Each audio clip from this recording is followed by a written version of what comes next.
All right, nice. Okay, cool. I'm back from work. I'm going to try and make this video quick because A, I'm going to the gym, and B, my Apple charger broke. Yeah, I know, I'm crazy. Not the cord, because normally it's always the cord problem. It was the head. One day, it was yesterday, I went to plug it in to charge my iPad, and it wasn't. No, I put my iPad to charge while I went out somewhere. When I came back, it was basically dead, and I was pissed. I was like, yo, what the hell? I'm like, did I put it in wrong or something? And I'm like, do better. And so I switch around, I leave it, I come back, and it had even less health. And I'm like, yo, there's no way. So I'm like putting it in left, right, I'm flipping it over, I switch the ends, and it's still not charging. And I'm like, is there something wrong with the cord? So I take my phone cord and I switch it around and it doesn't work. So I established that it's, oh, I can use my grandma's charger. I did not think about that. Die. So I'm like, it's not the cords, it's the head. So, and it's not the outlets either, because like I was switching around, putting it in different places. And then when I went to the Apple store yesterday, I went to the one in the city, because you know, that's nice. You know, you get a big old glass box. And they basically told me like, oh yeah, you have to buy another. And I was like, what? Like, y'all gave me a faulty product. And they're like, yeah, it's not within the warranty. The guy was really nice though. Recommended me like a different brand to get, but it's like, it's official by Apple, so it's not like some off-brand bodega stuff. So it's supposed to be coming tomorrow. Literally as I was coming home, I got an email saying that it shipped. And since I was in the city, you know, my mom was in the city, so we met up, you know, we got some Chick-fil-A. And you're never gonna believe what I found. The reason for this video, that's right guys, we're gonna be doing a book on haul. So let's see, we spent a total of $125. Okay, we saved $12, right, thanks to our membership. You see, like, and maybe $25 a year, but honestly, like, you save it back, you really do. So there was a whole bunch more books that I did want to get. However, I'm a bit in a tight spot, I'm not gonna lie. Even oh, I also stole these. Well, I didn't steal, I asked for them and he just gave them to me. So now Barnes & Noble's rewards, collect stamps when you shop. Wait,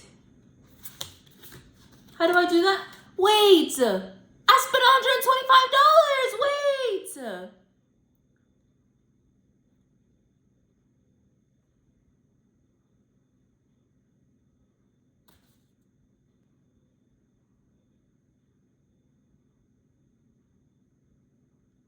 Barnes & Noble membership just went premium. You mean like how Disney Plus increased their price? So now it's $40 a year. Free shipping. A free tote every year. Fuck am I gonna do all those tote bags? Free upgrade to next size. I'm really wondering if it's worth it. Is this only worth it if you're rich and you're spending money there all the time, which used to be me until I became an adult and had financial obligations. Like, this is ridiculous. Okay, calm down. Baby, calm down, calm down. All right, anyway. So we're going to unhaul. That's it. There was 6 more that I wanted to get and I did not get. I put them back. So I think I did pretty good with my self-control. Congratulate me. Thank you very much. We will be going through each of these books one by one. The very first book that I picked up actually was Pride and Prejudice. Pride and Prejudice, right? But I specifically got this cover, the peacock cover, because coincidentally, I think literally a day or two before, I was on YouTube and I was watching a short, and it was saying that the peacock cover is the most beautiful Pride and Prejudice cover. However, I think the one that I saw was hardback. This is paperback, but I was trying to save money anyway, so I don't care. It's pretty nice. I love the texture, the feel. I've heard of Pride and Prejudice everywhere. You don't go on Book Talk, on BookTube, on Bookstagram and not hear or see Pride and Prejudice. And I think that as a book reader, as a book lover, I think it's blasphemous that I have not read it. So, no excuses. Now I'm a real book girly. You feel me? A real book girly. I read the synopsis. Seemed pretty interesting, so I'm actually really looking forward to it. So, Pride and Prejudice peacock cover. Next is, oh, actually, I think I might do these into 2 sections. So you kind of saw a little bit, but like one is for self-help and one is for pleasure. And I always say, okay, I'm gonna go do this to, you know, improve myself, to be an entrepreneur. And then I'm like, but fancy, but romance, but enemies to lovers. And I'm like, ugh. So now it's just like, no, do better. If you want money to buy more romance books, then spend money on money books to make more money to spend money on romance books. Yes, that was my logic, and that's what we half on half did. To be honest, they didn't have most of the books that I wanted. This was like on a smaller side of a Barnes. I still loved it. I had a blast looking around. It's just that it was on a bit of a smaller side, so it didn't have all the books. But I think this is a good place for me to start off on because I do have a few self-help books that I have not even touched. So forget about the books that I read the synopsis of and I liked, and they're FaceTiming me. I'm not gonna answer that. So forget about the books that I actually do have and I don't read for pleasure. So, well, I'm gonna do these 2 together because the reason why I got both of them was because they are 50% off. Buy one, get the other one 50% off. The reason I got these is because, like, as you can see, I am a person of color. I felt like as a person of color, I should maybe like start reading things that are like, I want to start reading things of color since I'm a person of color. Typically, I don't really care what I read as long as it's good. And I thought to myself, you know what? Other than Legendborn, like there really hasn't been any other books with a black person. So I'm like, you know what? Give it a shot. So this book is called The 2 Lives of Sarah, seems pretty interesting, by Catherine Adel West. Sarah King has nothing, save for her secrets and the baby in her belly. Yeah, that's what got me. I'm sorry, guys. I like the pregnancy trope. I do. As she boards the bus to Memphis, hoping to outrun her past in Chicago. She's welcomed with open arms by Mama Shiga, a kindly matriarch and owner of the popular boarding house, the Scarlet Poplar. Like many cities in early 1960s America, see, that's the only thing though. I like historical, but I don't like realistic historical. I like historical fantasy, not, ooh, in 1980 Belgium. That's why, like for Bridgerton, like I could watch it, but like I don't want to read it. Memphis is still segregated, but change is in the air. News spread of the Freedom Riders. Across the country, people like Martin Luther King Jr. are leading the fight for equal rights. Black literature and music provide the stories and soundtrack for these turbulent and hopeful times, and Sarah finds herself drawn in by conversations of education, politics, and a brighter tomorrow with Jonas, a local school teacher. Romance blooms between them, but secrets from Mama Shiga's past threaten her newfound happiness and lead Sarah to make decisions that will reshape the rest of their lives. With a charismatic cast of characters, The 2 Lives of Sarah is an emotional and unforgetting story of hope and limitations of resilience and unexpected love. So I'm gonna see if I could like word my thoughts properly. This is still something I'm getting used to because I'm not really too used to like sharing my opinion in depth anyway. The reason why I got these 2 books, right, where I got The 2 Lives of Sarah and The Countess of the Revolution, is because they gave me the same feel of like I feel like this is something that they would recommend at school. So between Shades of Grey, I can't think of the names right now. I will literally just put like, if I learn how to edit like books on the screen. And they're not books that like I would pick up on my own, but I enjoyed reading for school, if that makes sense. So like these gave me kind of like school vibes. So I was like trying to go a little bit out of my comfort zone, out of like what I would regularly do, right? Like I skipped the fantasy section, I skipped the young adult section. I just went straight to fiction, and I looked at these and I was like, you know what? Yeah, let me try, because I want to broaden my horizon, right? Because when you're stuck in one place for too long and you start seeing it all, you get tired of it. And reading is something that I enjoy and that I want to continue and keep enjoying. So we're gonna keep expanding and looking at all that. It's like if you like to travel, but you travel to the same place, then what's the point? So The Countess of the Revolution.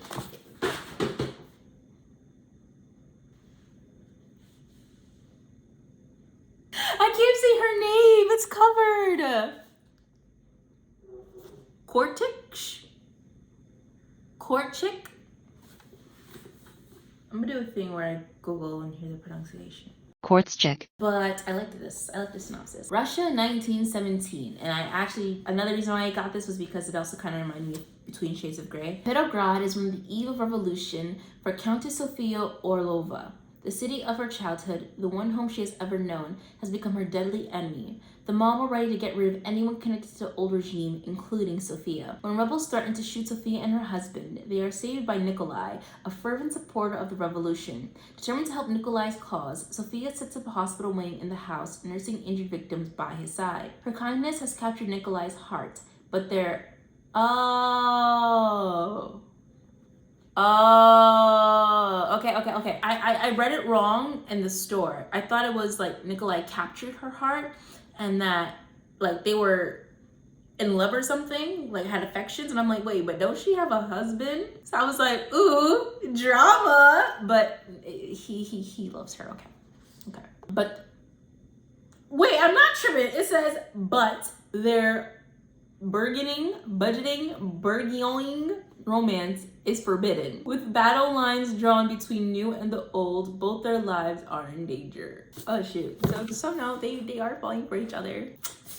You know what they say, a girl likes a bit of danger. The first thing that caught me was that this was by Tracy Wolff. To be more accurate, it's by Tracy Wolff and Nina Croft. So I guess it's like a conjoinable book of two people working together. But if you have not heard of Tracy Wolff, she is the author of the Crave series. Very long, 700, 500 page long book per series, page per book series. Supernatural series. I finally finished the second one or the third one. It's more than likely the second one. It was a struggle. Like it's good, but it's like so much. It's so long. And then there's certain aspects I do and don't like. Like it's interesting. I love Supernatural, but I feel like Grace is just too hard-headed. I don't like that. If someone's giving you advice, yeah, my dad's a killer, stay away from him. No, why? Die. Like what do you mean? What do you mean? He's explaining to you that he's dangerous to stay away. You can't tell me what to do. Do you say that to your parents? If your father said to you, hey, that's bleach, don't drink it. You can't tell me what to do. And you're gonna drink bleach? Like I don't understand. Like I just sometimes you don't listen to what everybody has to say, but you're new to this supernatural world. That is not your dad. That's his dad. He's telling you he's dangerous. Stay away. Maybe stay away. I think that would be a very good idea. But this is called Starbringer. I was actually gonna put this back, but I had I don't know, something about, I don't know, I just got it. I don't know why. I really don't. I just did. My this is $30.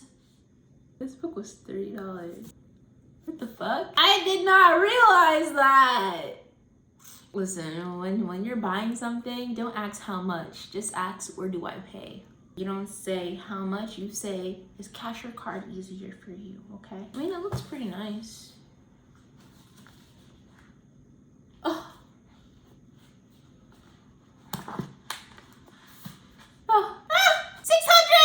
600 pages! I am struggling to finish a 318-page book. 600? Now, don't get me wrong, guys. Like, I'm very capable of reading. I'm just lazy and I procrastinate and I have a short attention span. I might have ADHD. Firefly meets The Breakfast Club in this snarky new adult romance.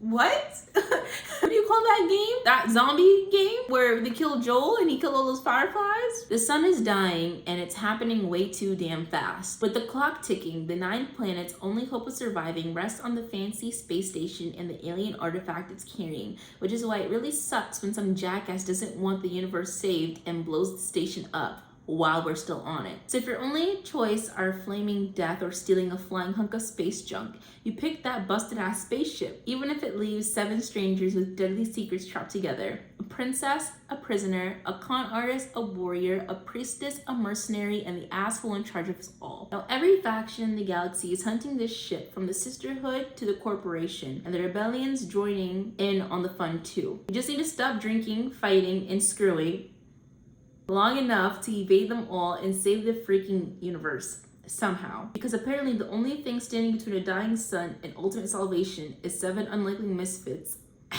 heroes. So actually, when I had read the description, I had read the back. I didn't read that part. That was my first time reading that part. So this is what I had read in the store that I guess piqued my interest or whatever. 7 strangers, 1 stolen ship, and the whole universe on their ass. ... Continuing on. As crews go, we're a goddamn disaster. A princess, a priestess, a bodyguard, a prisoner, a con artist, a goofball, and me, self-appointed asshole in charge of them all. It's a recipe for catastrophe. But we're just going to have to figure out how to make it work, because I'm not walking away from this ship until we've rescued my best friend from a fate worse than death. I think I figured it out, Ian, Beckett says to me from the pilot seat. Get ready to turn. Instinct has me grabbing hold of the nearest chair. And it's a good fucking thing, because the next minute the starlight is spinning madly around. We're in a full out flat spin, one I don't know if we'll be able to recover from. I try to turn around, try to see if the princess is okay, but we're spinning, and the force is too great for me to even turn my head. The screaming gets louder, but over it I hear another sound. It's Beckett, and she's fucking laughing. That's when I know for sure that we're doomed. Yeah. So, moving on. Wow, I think we did actually pretty good. Basically half and half. So, 4 pleasure books. To be honest, it's more like 1 pleasure book. Adult in me telling me to take it. And then we have 3 smart books. So the first one was Rich Dad Poor Dad. I don't think anybody has ever been in business or self-help and not hear about this book. Like, I've been meaning to get this book, but then my dad's like, oh, I had the book borrowed from me. And my mom's like, oh, I had the book borrowed from me. And I'm like, but like, I want it on my shelf. You feel me? Like, I'm a book dragon. Like, the hell am I doing borrowing shit? I want to keep it. You feel me? This is Rich Dad Poor Dad by Robert T. Kiyosaki. Oh, he's Japanese.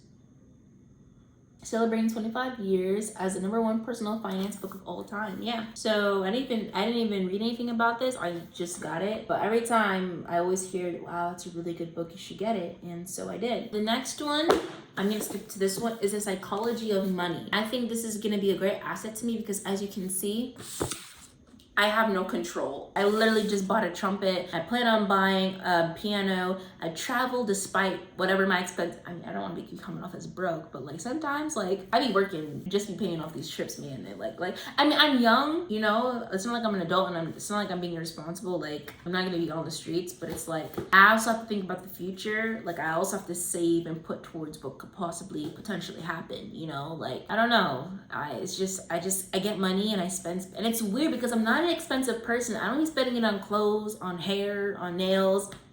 I be spending it on books, on my hobbies, man. I'm an artiste, you know. Being an artist is so goddamn expensive. Goddamn, like why out of all things I had to be blessed with? It was with creative abilities, man. The most unstable like source of income. Like, what the hell? I don't know what it's about. All I know is that it was the exclusive edition and it says The Psychology of Money, and that's what I need. When I start on these, I'll probably give like a book update. Oh, there's like little chapters. I mean, obviously, but I mean, they're numbered, they're lettered. Like, for instance, chapter 1, no one's crazy, or chapter 10, save money, or I was surprised to like see the name for this chapter. Getting wealthy versus staying wealthy. That's why whenever I make a wish or I say something, I don't say I want to be rich, I say I want to be wealthy. Rich is something momentary, circumstantial.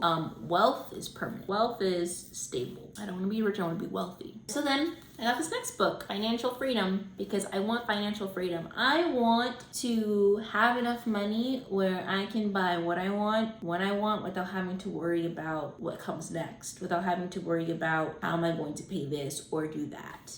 And that's the end of the book haul. I might go back to get this one other book. I'm actually really freaking mad because I thought that I had it already and I didn't. If I didn't have it, I would have bought it.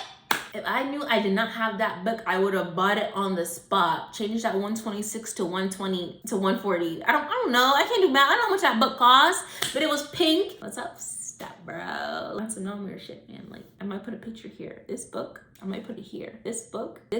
I want it so bad. And the reason why I thought I had it is because when I was last at Barnes & Noble, I looked at it, I read the description, and I loved it. I don't know why it's not on my bookshelf yet, and I'm gonna change that. Best believe. Anyway, guys, I got the notification on my iPad that it's at 10%. That means that that's all they charge my iPad. Well, I'm gonna steal my grandmother's charger, but that's all the charge I have until tomorrow when my head comes. I'm going to get ready to go to the gym because they were blowing up my phone literally 2 minutes ago.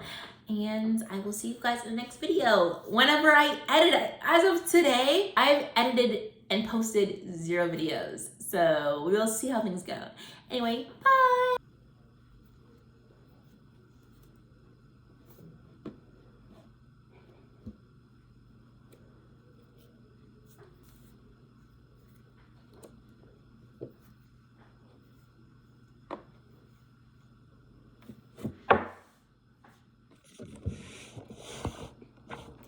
The rain got me fucked up. It was flat-ish, you know, it was fine. And then yesterday I went out and that rain came out of nowhere. I had a blanket and a sweater over my head. And tell me how my hair still frizz out. How did it still get wet? I'm walking home today, the rain is gone. The trees want to shake and spin around, dropping large droplets on my head. Like, come on, man. Yeah, so we're gonna do the rest of the video like this, guys. Looking like somebody's mother. Anyway. So, literally the day after I went to Barnes & Noble to get that book haul, I went the next day again because my friend was driving us and I was like, Barnes & Noble's? And he was like, sure. And so my addiction persisted. In fact, I went from a regular member to a premium member. Yeah, guys, I get a free upgrade in drinks. I get 20% off for every $100. I get $5 off. Yeah, guys. Yeah. Do I have a problem? Yeah, I do. Do I care? No, I don't. So, first one was The Laws of Human Nature. I did also want Power, The Art of Seduction, but we're starting off slow. There's no point in me getting all these books when I know damn well, like, I have so many self-help books that I have not even, like, started. So, shame on me, but I actually do want to start. It just seems really good. Surprisingly enough, like, it's not even that long. It's like 600 pages, 500 and we'll call it 600, but it's more so that it's long, you know? So it's like, it's long. If I could actually just sit down and read, bro, I'd be like some, anyway, next thing. This is ass. In fact, I probably should shade this last for dramatic effect. When I had read the synopsis for this, I wanted it so bad. I don't want warmth, I wanted fire. 17-year-old Noah Morgan lives a quiet, normal life with her mother in Toronto until her mother meets and marries William Lester, a wealthy and enigmatic lawyer from California. Oh, okay. Noah finds herself moving to LA, leaving her volleyball team, her best friend, and her boyfriend behind. Upon arriving in her new life of private schools and cool parties, she meets her new brother Nicholas, a college student and seemingly a typical spoiled rich kid. Noah has no desire to get along with him, especially when she discovers Nick's secret life of clandestine car racing, street fights, notification. Not to mention Noah has her own demons on her tail and doesn't want Nick's nose in any of them. What the two of them don't account for is a powerful attraction between them. Enough to turn the world upside down, can live, conquer the doctor. Anyway, this is ass. It's ass. It's like a Wattpad story. And then I looked and then I saw it's from Wattpad. So it's published by Bloom Books. But when I did do some research, it was basically saying that it was, there are fucking crumbs in my book. What the hell? A previously Wattpad book. Yesterday I was basically out by myself. In 4 hours, I only managed to read 133 pages. Now, for y'all who don't know, I roughly read 50 to 60 pages an hour. So in 4 hours, I should have been done. Let me see, 4 hours, 200. Oh, okay, 200. I guess I'm not too far off, but like 133 for almost like half. It's not, no, it was really bad. Like, I couldn't help but think to myself, grow up. And then I was like, oh, she's 17. And then for the guy, I'm like, grow up. And I'm like, oh, he's 21. And then I'm like, so am I. Like, I'm like, and I have more sense. I'm just like, what the hell? You do something illegal and you're like, shh, don't tell nobody. You literally just told her. You just gave her ammunition. Because a lot of the time, people don't chat like that. You feel me? They don't chat like that. And that's just like, I'm going to tell mom. I'm going to tell dad. Don't. Why not? Because I'll make life hard for you. And then you be coming up random times being like, remember, keep your mouth shut. Remember, don't say anything. Remember, mind your business. Remember, stay over there. Remember, be quiet. Like, stop. It makes me want to tell now. Even I just wanted to be like over and done with. Like, shut up. If you do not want to mess with me, then don't talk to me. It's as simple as that. Why are you finding me in my room? Annoying me. Why? Like, I'm like, they need these books. They need these. Art of Seduction, The Laws of Human Nature, Power, because they ain't got any tact. None of it. It was painful. It was really painful reading this book. I don't, and the rating is so high. A 3.7 for this? And I was gonna do a book vlog of this, like all the cringy lines, But I felt bad because I don't want to be shitting on nobody's books or anything. And then I don't know, I have a feeling that like if I do the video, that what I feel is ridiculous might not be as ridiculous, and I would like to feel validated. So we're just gonna move on to the next book. The miss who was working at the store was very kind. She was very active in like helping me and my brother find books. She got him to buy books. Mind you, he's broke. So that's how great she was as a saleswoman, that she got my broke brother to buy books. There was this one, the assistant of the villain. Basically, it's like the villain with an assistant. It just seemed really funny. The way that they explained it, and I can't even remember clearly, was just like, let's say she would be like, sir, at 5 o'clock you have to give your villain speech, and at 7 you have to have your villain's banquet where you talk to all your minions and threaten to kill. That's kind of like how it was. I'm like, oh shoot, that sounds hilarious. And then she was also saying that she liked the spray edges. Not my favorite thing. However, Crave, when I was at Barnes & Noble's yesterday, I did see that Crave is now in paperback, and I did like the book. I liked how it looked better than probably the hardcover. But I started buying it in hardcover, so I gotta finish it in hardcover. That's one thing. They all have to match, you feel me? Like, I don't do soft, hard. I do hard, or soft.